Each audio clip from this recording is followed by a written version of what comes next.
علیکم جی۔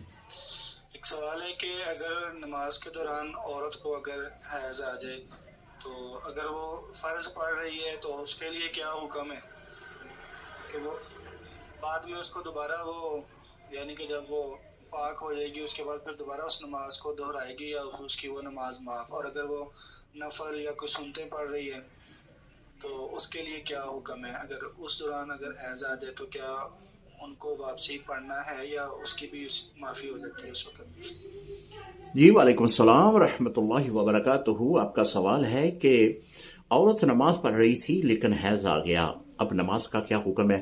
جی نماز تو اس کی فاسد ہو جائے گی، کیونکہ حالت حیض میں نماز نہ پڑھنے کا حکم ہے۔